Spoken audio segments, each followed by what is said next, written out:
After the deadliest COVID 19, entire world is facing the impact of global health emergency. Yes, I'm talking about the monkeypox, which is impacting the entire African continent. Hello and welcome to the ACE UPSC with Nitya Pandey. And today in this session, we're going to discuss about the monkeypox and how it's impacting the entire African continent. और इसके साथ साथ हम इस session में ये भी जानेंगे कि बाकी सारी कंट्रीज़ को किस तरीके के चैलेंजेस अभी आने वाले समय में फेस कर सकते हैं और किस तरीके के स्टेप्स ऑब्वियसली सारी इस कंट्रीज़ को लेनी चाहिए। तो चलिए स्टार्ट करते हैं। देखिए, सबसे पहले अगर मैं बात करूँ, WHO जो कि वर्ल्ड हेल्थ ऑर्गेनाइजेशन है, उन्होंने मंकी पॉक्स को पब्लिक हेल्थ इमरजेंसी डिक्लेयर कर दिया है। आगे इस स्लाइड में हम जानेंगे कि पब्लिक हेल्थ इमरजेंसी कौन कौन से फैक्टर्स पे डिसाइड किए जाते हैं, कौन डिसाइड करता है, क्योंकि यूपीएससी में ये एग्जामिनेशन में ये पूछे जा सकते हैं। चलिए देखिए, अगर बात करें हम अफेक्टेड एरियाज में, पूरे अगर वर्ल्ड में हम बात करें तो मेजोरिटी अगर हम देखें डेमोक्रेटिक रिपब्लिक ऑफ कॉन्गो जो कि डीआरसी है, वहाँ पे ये कंट्री जो है अफ्रीकन कॉन्टिनेंट में सबसे ज़्यादा मेजर इम्पैक्टेड है, जिसमें कि अभी के right now when I am recording this session at least 99,170 cases जो रजिस्टर्ड हुए हैं, जिसमें कि मोर देन 208 डेथ्स जो हैं कंफर्म हो चुके हैं।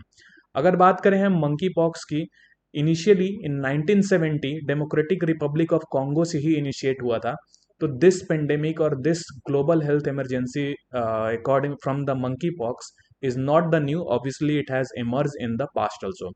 अगर बात करें हम, डब्ल्यू ने एंटिसिपेट किया है कि सबसे अभी उनको इमीडिएट एटलीस्ट 15 मिलियन की US डॉलर की सपोर्ट चाहिए, क्योंकि अगर कोई भी कंट्री, अगर स्पेशली बात करें हम अफ्रीकन कंट्रीज में, they are not rich to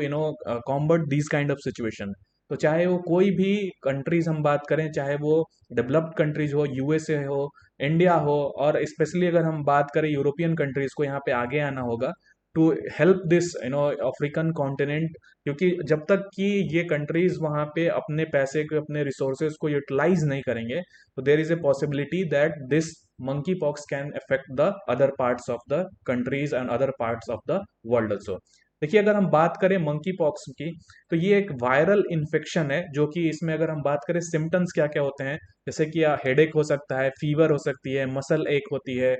इसके बाद लिम्फ्स में स्वेलन हो जाती है, और इस तरीके के आप देख सकते हैं ये रैशेज इंटायर बॉडी पे आपको देखने को मिलता है। देखिए, अगर हम बात करें कौन कौन से फैक्टर्स जो हैं डिक्लेयर करने के लिए, अगर हम बात करें कि पब्लिक हेल्थ इमरजेंसी कब डिक्लेयर किया जाता है, तो अगर हम देखिए, अगर कोई भी ऐसे एक फिक्स्ड पैटर्न नहीं है, लेकिन सबसे इसमें इंपॉर्टेंट है, अगर हम बात करें मंकी पॉक्स की, इसमें अफ्रीकन कंट्री के WHO के कॉन्टेक्स्ट में, तो अगर इसकी कोई भी WHO की जब मीटिंग होती है, उसमें इस तरह की पॉसिबिलिटीज निकल के आती हैं कि ये जो डिजीज है, ये आने वाले टाइम में अदर कंट्रीज को इम्पैक्ट कर सकता है या इसकी स्प्रेडिंग हो सकती है। तो ये बेसिकली एक फैक्टर होता है, based upon the different data they have to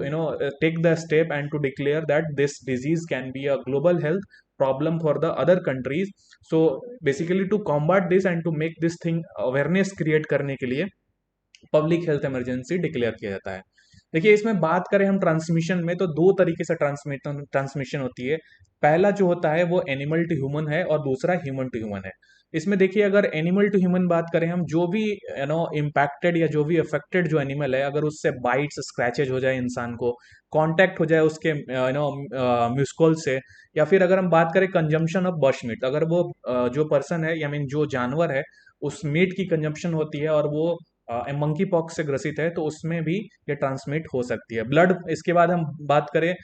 blood fluid से भी ये ट्रांसमिट होती है। अगर ह्यूमन टू ह्यूमन भी है, जिसमें कि रिस्पिरेटरी ड्रॉपलेट से हो सकती है, फिजिकल कांटेक्ट, सेक्सुअल कांटेक्ट से हो सकती है, डायरेक्ट कांटेक्ट से हो सकती है, और रिसेंटली ऑब्जेक्ट टू ऑब्जेक्ट से भी ये हो सकता है। और ये मैंने ऑलरेडी आपको बता दिया है कि कौन कौन से ऐसे फैक्टर्स हैं जो कि रिस्पॉन्सिबल हैं, I mean for the symptoms that monkeypox has been transmitted to that person and is affecting him. अगर हम बात करें क्या वैक्सीन अवेलेबल है, तो यस, सबसे इसमें राहत की बात है कि जाइनोज मेड बाय द बैवरियन नॉर्डिक, और इसमें LC16 दो तरीके की वैक्सीन हैं which is available, and obviously it is 100% effective. अगर कोई भी पर्सन अगर वैक्सीन ने उन्होंने लगवाया है तो there is very less, I mean less than 1% chance कि मंकी पॉक्स उसको अफेक्ट करेगा। अभी बात करें हम कि राइट नाउ कौन कौन से एरिया अफेक्टेड है इंटायरली, अगर हम बात करें सेंट्रल अफ्रीकन कॉन्टिनेंट जिसमें कि